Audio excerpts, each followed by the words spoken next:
ابھی خبر ہے کہ لاپتہ کارگو طیارے کے حوالے سے K2 ایئر ویز انتظامیہ نے بیان جاری کر دیا ہے۔ کمپنی اعلامیے کے مطابق طیارے کا گزشتہ رات 9:21 پر ایئر ٹریفک کنٹرول سے رابطہ منقطع ہو گیا تھا۔ مزید جانیں گے ڈان نیوز کے نمائندے سید وسیم سے۔ وسیم بتائیے اعلامیے میں مزید کیا کہا گیا ہے؟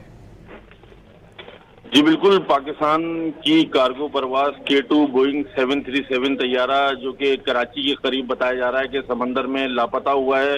اس حوالے سے امدادی کارروائیاں جو ہیں وہ مزید تیز کر دی گئی ہیں اور بڑے پیمانے پر وسائل استعمال کرتے ہوئے اس جہاز کو کی جو سرچنگ کا عمل ہے وہ جاری ہے۔ پاک بحریہ کے 2 بحری جنگی جہاز PNS ذوالفقار اور PNS حنین متاثرہ علاقے میں سرچ اینڈ ریسکیو آپریشن سر انجام دے رہے ہیں۔ پاک بحریہ کا ہوائی جہاز بھی سرچ اینڈ ریسکیو آپریشن میں مصروف ہے۔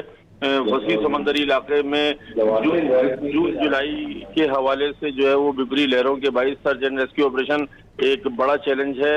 اس حوالے سے جو K2 ایئر ویز کی انتظامیہ ہے اس نے بھی بیان جاری کر دیا ہے۔ اس K2 ایئر ویز کا یہ بتانا ہے کہ کارگو بوئنگ طیارہ شارجہ سے کراچی آ رہا تھا اور یہ فیری سروس پر تھا، یعنی کہ وہاں سے مرمت کے بعد خالی جہاز جو ہے وہ صرف کریو ہوتا ہے، پائلٹ اور کو پائلٹ اور اس کے علاوہ جو دیگر عملہ ہوتا ہے، 5 افراد اس جہاز میں سوار تھے۔ یہ جہاز جو ہے وہ گزشتہ رات 9:21 پر جو ہے وہ ایئر ٹریفک کنٹرول سے اس کا رابطہ منقطع ہوا۔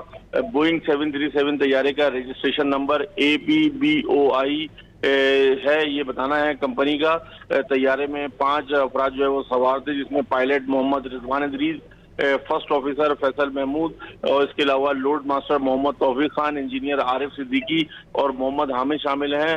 متعلقہ اداروں کی جانب سے یہ بتانا ہے کمپنی کا کہ سرچ اینڈ ریسکیو آپریشن جاری ہے۔ K2 ایئر ویز، پاکستان سول ایویشن اتھارٹی اور دیگر سرکاری اداروں سے بھرپور تعاون جاری رکھے ہوئے ہے اور اس جو جہاز ہے اس کے عملے کے حوالے سے اور جہاز کی سرچنگ کے حوالے سے وسیع پیمانے پر جو سرچنگ کا عمل ہے وہ جاری ہے۔